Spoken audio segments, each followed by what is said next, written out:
G'day folks, this is the moment you've all been waiting for. I'm going to build a fly screen and I'm going to add this winder to it.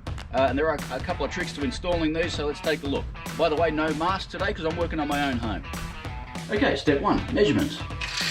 Take this in here, get the top and the bottom and both sides.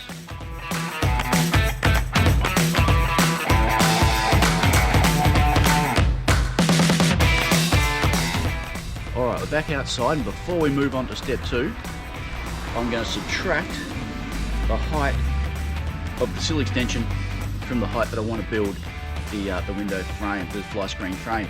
And with that, we can move on to step two, making a fly screen.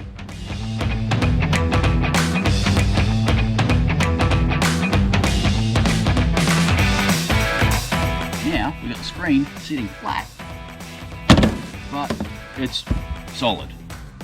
It's sitting there flat. It's not trying to flex its way out of place.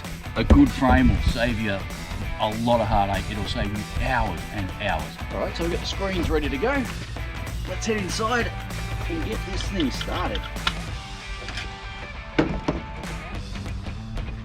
All right, on to phase three. We're going to get the thing in the frame with a winder. So first, the chrome hook has to come out.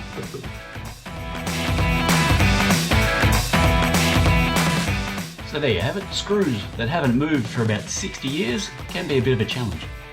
Now it's time to get the winder in. Now people often have a tendency to put the winder right up against the edge, the front edge, where the sash meets the rest of the window frame. But you really need to move it in just a little bit, because check this out.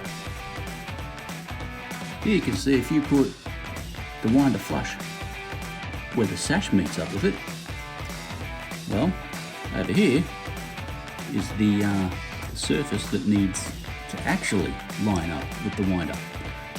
Now, usually, or the original design of these winders was you put the sill extension over this area and the screen sat on top of it up here. But some genius at Whitco hasn't really thought this through. But check out what happens when you wind the handle.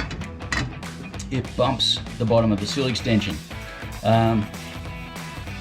which is somewhat infuriating, but there's an easy fix to that. Oh yeah, one little downside too is if you cut the sill extension as seen, you do end up with a bit of a light gap all the way around, and so we can fix that up a little bit too.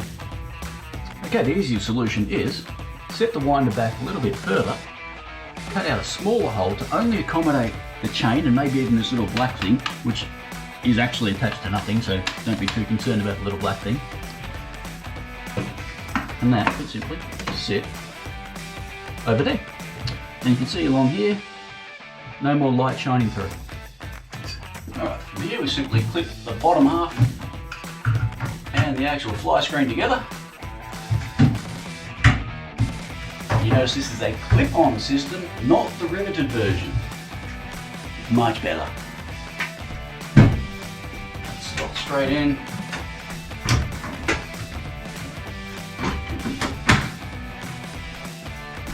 And there you have it.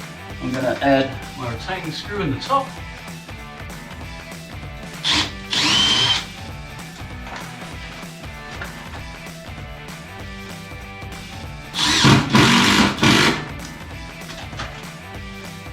There you go.